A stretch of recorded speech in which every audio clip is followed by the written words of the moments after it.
شوهرم راننده تریلی بود. 12 سال. هر بار که از جاده برمیگشت فکر میکردم برای من و دخترمون جون میکنه. تا روزی که مخفیانه دنبالش رفتم تبریز و یه دختر کوچولو وسط ترمینال دوید توی بغلش و گفت بابا. همون لحظه فهمیدم من تنها زن زندگی امیر نیستم. اسم من ساراست.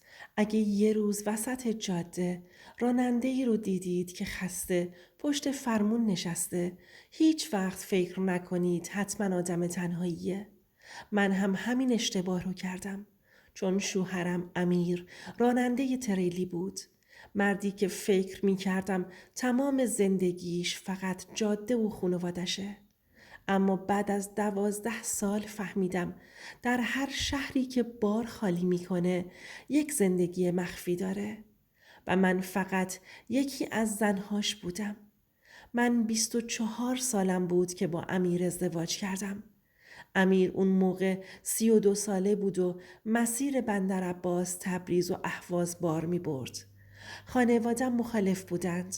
مادرم همیشه می گفت مردی که نصف عمرش توی جاده است هیچ وقت مال یه زن نمیمونه. ولی من عاشقش شده بودم. امیر اونقدر آروم و مهربون بود که حرفهای بقیه برام مهم نبود. اولین بار توی عروسی دختر خالم دیده بودمش. همه در حال رقص بودن ولی اون گوشه ی حیاط نشسته بود و فقط به من نگاه میکرد. همون شب شمارم رو گرفت و از فرداش هر شب زنگ میزد. وقتی ازدواج کردیم زندگی سختی داشتیم. امیر بیشتر روزهای ماه رو در جاده بود. گاهی 15 روز خونه نمی اومد. ولی هر بار که برمیگشت برام سوغاتی می آورد. از تبریز شکلات، از بندرعباس عطر، از اهواز خرما. همه می گفتن خوش شانس هستم که شوهرم اهل دعوا و رفیق بازی نیست. خودم هم همین فکر رو می کردم. تا سال 7 زندگیمون.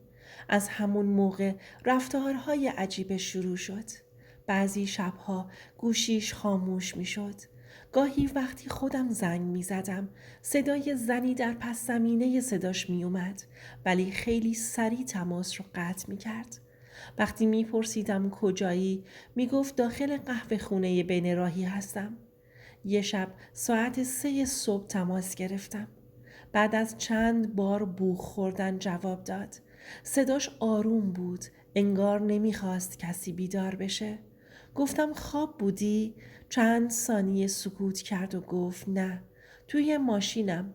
یه بار دیگم وقتی تو جاده بود من صدای تلویزیون رو شنیدم. صدای کارتونی که انگار یه بچه نگاه میکرد.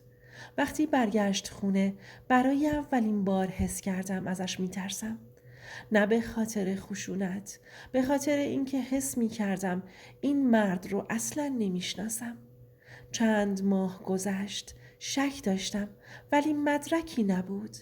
تا اینکه یه شب وقتی امیر حمام بود گوشیش زنگ خورد. روی صفحه نوشته بود الهام تبریز. قلبم تند میزد. تماس قطع شد ولی چند ثانیه بعد پیام اومد. دخترت خوابش نمیبره. گفته تا بابا زنگ نزنه نمیخوابه. دستم یخ کرد. تو همون لحظه امیر از حمام بیرون اومد. وقتی گوشی رو تو دستم دید رنگش پرید. گفتم الهام تبریز کیه؟ گفت زن صاحب باربریه. اشتباه برداشت نکن. پیام رو دیگه به روش نیاوردم. اون شب تا خود صبح نخوابید. مدام سیگار کشید و توی بالکن راه رفت. از فردای اون روز من تبدیل شدم به آدمی که هیچ وقت فکر نمی کردم باشم. شروع کردم به چک کردن جیبهاش، کیفش، پیامهای پاک شدهش و یه روز بدترین اتفاق افتاد. داخل داشبورد تریلیش یه نقاشی بچگونه پیدا کردم. یه مرد که کنار یه دختر کوچولو کشیده شده بود. بالاش نوشته بود بابای امیر عزیزم زود برگرد. همون لحظه فهمیدم بیشتر از خیانت در کاره. 2 هفته بعد امیر گفت باید بار ببره تبریز. نمیدونم چی شد که تصمیم گرفتم دنبالش کنم. به برادرم گفتم با ماشین دنبالش بریم. حدود 8 ساعت تو جاده بودیم.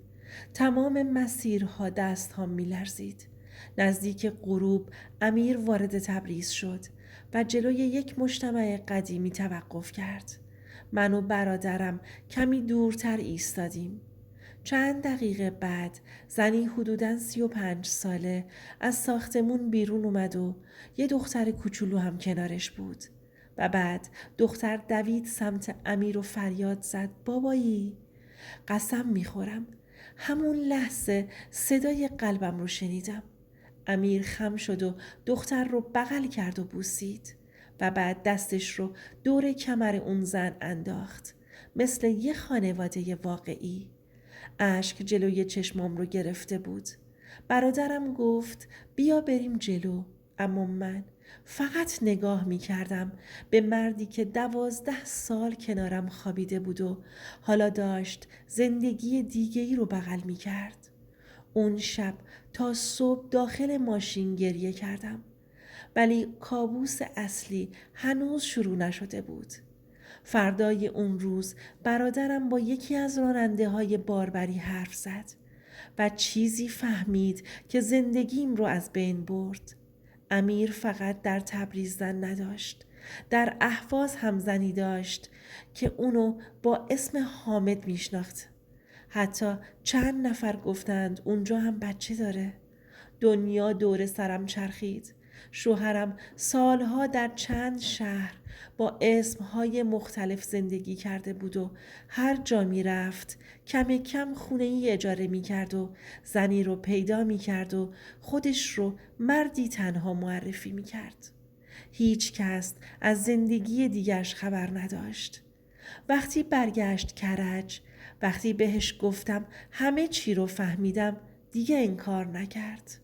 فقط نشست روی مبل روبروی من و گفت همتون رو دوست داشتم. خندیدم. خنده‌ای که بیشتر شبیه گریه بود. گفتم تو عاشق هیچ کدوم ما نبودی. فقط عاشق دروغ گفتم بودی. دیگه نتونستم طاقت بیارم. طلاقم رو گرفتم.